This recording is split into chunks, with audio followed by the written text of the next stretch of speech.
O Senhor esteja convosco. Ele está no meio de nós. Proclamação do Evangelho de Jesus Cristo, segundo São João. Glória a vós, Senhor.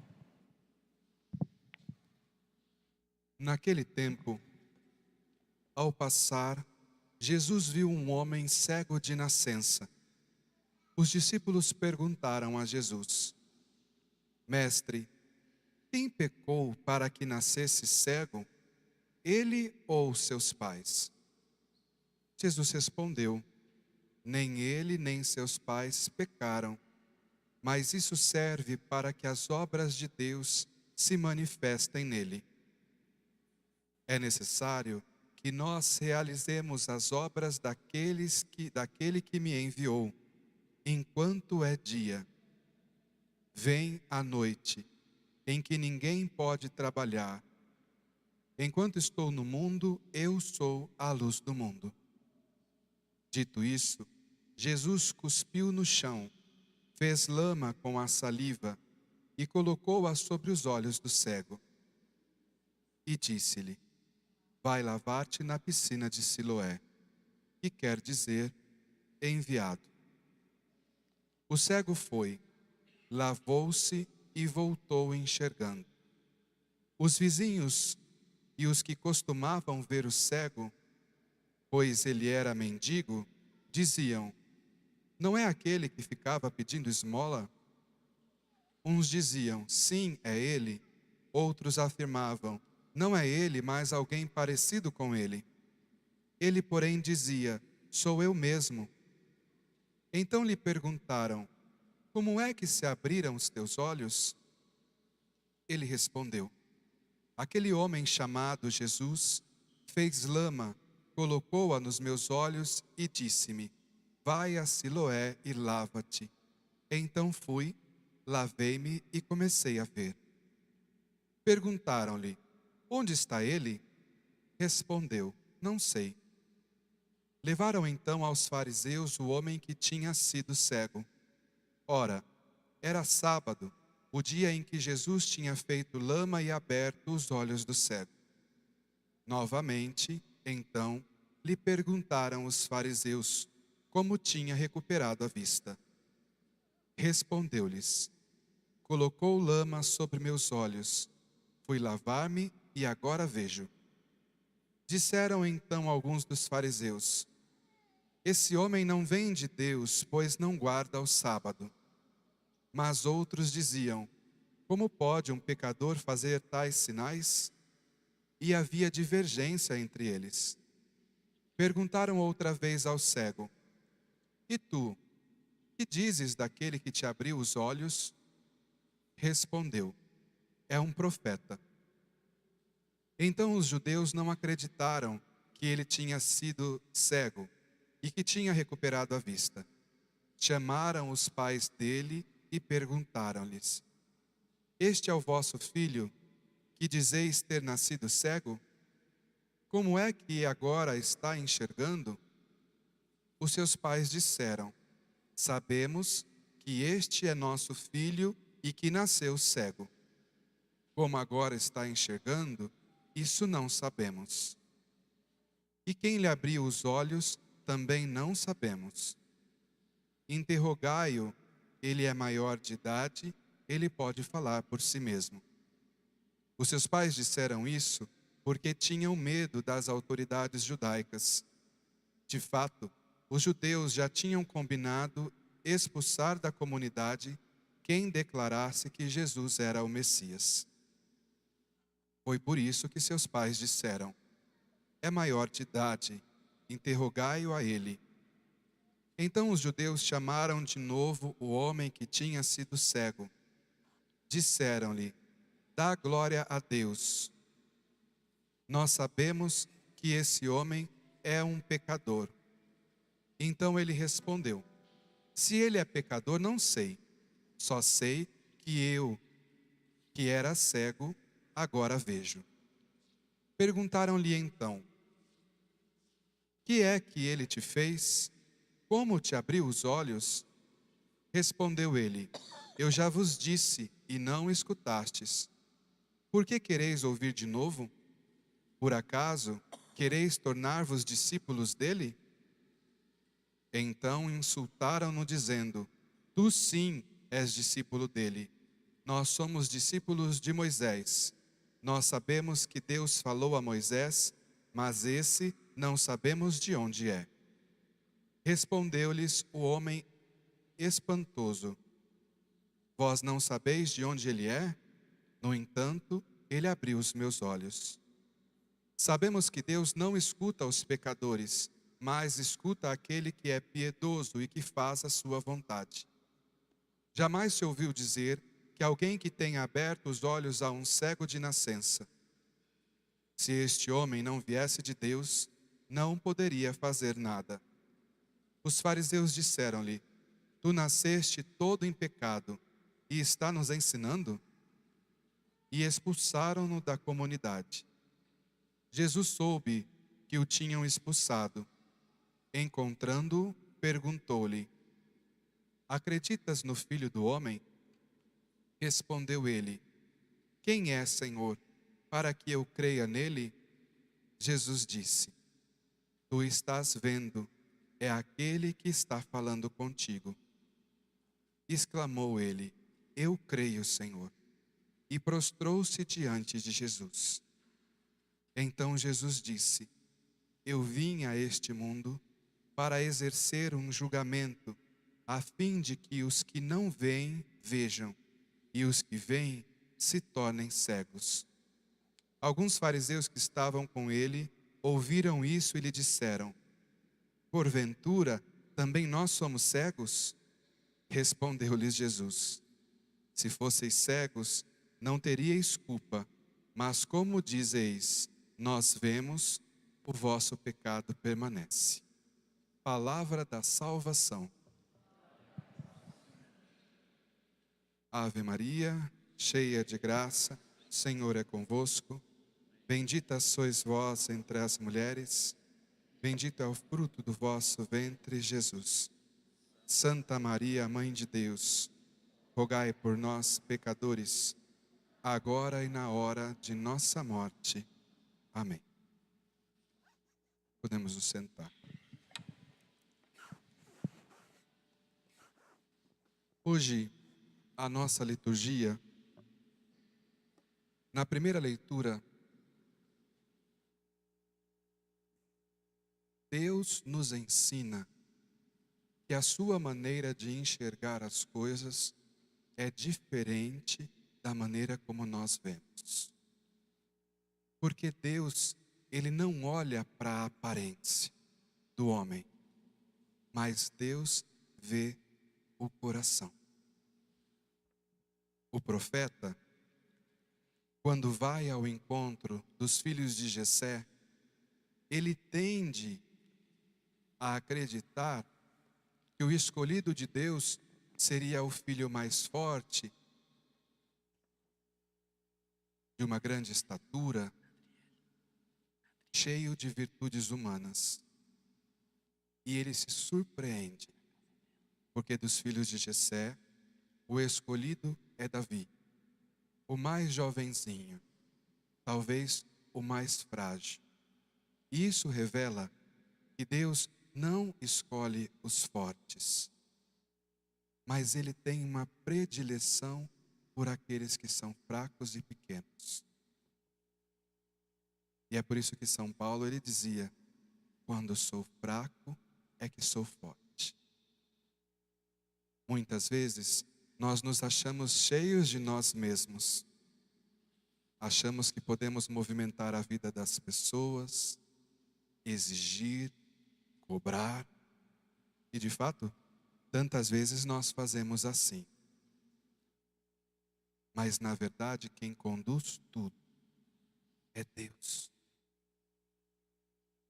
E é Ele quem se revela àquele que se deixa revelar. Quando nós estamos cheios de nós mesmos, nós não enxergamos nada. Existe até uma expressão que diz que às vezes nós não enxergamos aquilo que está debaixo do nosso nariz. Porque estamos no topo do nosso pedestal, do nosso orgulho, da nossa prepotência. E quando estamos assim, de fato, não vemos nada. No Evangelho de hoje, ele é extenso, mas ele é tão rico de sinais. Primeiro, porque existe um homem que é cego de nascença. Quando uma pessoa já viu, já enxergou, ela sempre deseja voltar a ver. Diante de um cego de nascença, as expectativas das pessoas quase que não existem. Às vezes até mesmo dele. Nós percebemos que em outros evangelhos, em outras passagens, os cegos gritam por Jesus. Os cegos, eles querem ver, eles insistem. Mas este cego de nascença, ele estava no cantinho dele. Talvez ele nem sonhava de um dia poder ver. Mas Jesus vai ao encontro dele. Jesus, ele pega o barro, mistura com a sua saliva, e isso representa justamente a criação, representa a fragilidade humana, que nós somos pó, mas Jesus renova naquele momento o seu ato de criador. E ele coloca esta lama sobre os olhos deste homem e diz a ele: vai se lavar. E este vai se lavar é muito importante. Nós estamos no período da Quaresma, um período de purificação, em que nós somos convidados a recordar o nosso batismo. Nós somos convidados a nos lavar por meio do sacramento da confissão. Este vai se lavar é uma ordem do Senhor e muito importante, porque nesta atitude de obediência é que ele faz a obra. Se este homem não obedecesse, não se lavasse, ele não voltaria a ver. Talvez também para nós, por algum motivo, seja qual for, Deus também possa estar dizendo: vai se lavar. E às vezes nós ficamos parados nas nossas dificuldades, nos nossos medos, e não damos o passo. Mas este homem fez. Ele fez e ele passa a enxergar. E o bonito é que ele nem conhece Jesus. Ele só sabe que um tal Jesus o beneficiou. Veio, pegou uma lama, colocou nos olhos. E imaginem só, e se Jesus chegou, pegou a lama e colocou nos olhos, este homem já estava bem fragilizado, porque por mais cego que fosse, ninguém aceita que o outro venha fazer qualquer tipo de atitude assim diante de nós. Você deixaria alguém pegar um pouco de barro e colocar no seu rosto? Não. Mas aquele homem já estava tão aquém que ele acolheu até esse gesto de Jesus.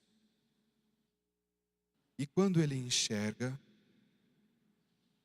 ele é feliz, mas ele nem se deu conta de quem o fez. E é bonito o Evangelho por isso, porque ele vai contando toda a história deste homem, até ele passar a enxergar Jesus como Senhor. Então, neste primeiro momento, a única coisa que ele sabe dizer, quando questionam, é que esse homem Jesus colocou barro nos seus olhos e ele passou a ver. Mas depois as pessoas insistem, elas querem saber, elas ficam incomodadas. E é interessante porque quando ele ainda estava cego, a pergunta dos discípulos a Jesus é: este homem é cego porque ele pecou ou porque os pais pecaram? Percebam que diante da dificuldade do outro, até mesmo os discípulos estavam tão enraizados naquela cultura em que as enfermidades eram consequências do próprio pecado, como que uma lei de retribuição, não fizeram a sua parte, portanto têm o pecado, e até os discípulos estão envolvidos nessa forma de pensar. E não conseguem perceber que a preocupação deles não deveria estar em como este homem ficou cego, quem pecou, mas o que fazer por este homem. Às vezes nós também julgamos as pessoas. Queremos entender por quê, como, onde, mas não temos essa atitude misericordiosa de ajudar o outro a enxergar. Bem, os vizinhos questionam este homem, querem saber aquilo que aconteceu. Depois os fariseus, sabendo disso, vão até esse homem e querem entender por que ele passou a enxergar, como isso se deu. Mas ninguém quer acreditar naquilo que aconteceu. Eles, na verdade, não querem ver. Eles não querem ver.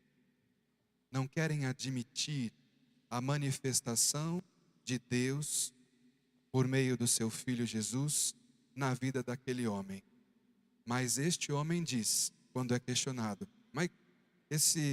os fariseus dizem, mas bem, ele é um homem pecador, ele é isso, ele é aquilo, e aí esse homem vai dizer, escuta, ele é um profeta.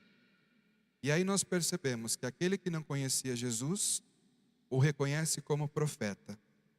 Mais adiante, ele vai reconhecer como aquele que veio de Deus.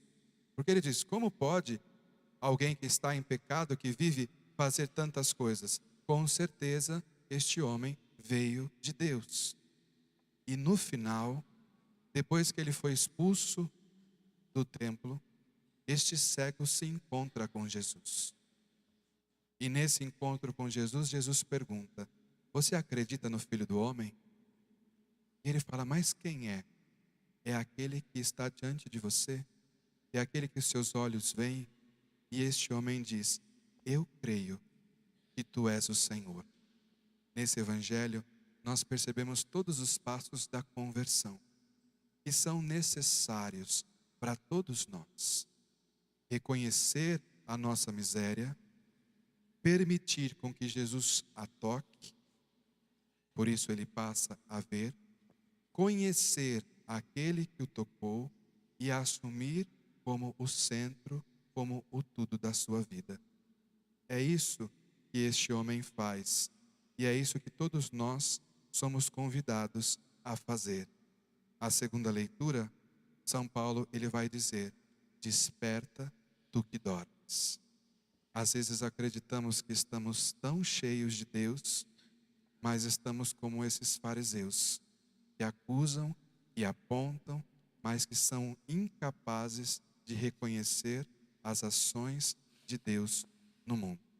E São Paulo ainda, ele vai dizer para nós, vocês que eram trevas, agora são luz, porque Deus dissipou toda a treva. Mas é necessário que vocês se reconheçam como filhos de Deus e que na vida de vocês estejam presentes os frutos, bondade, justiça, verdade e tantos outros frutos que o Espírito Santo faz nascer de nós. Então peçamos a Deus esta graça de mais uma vez nos convertermos e permitir-nos enxergar aquele que é o nosso Senhor. Louvado seja nosso Senhor Jesus Cristo. Sempre seja louvado. Juntos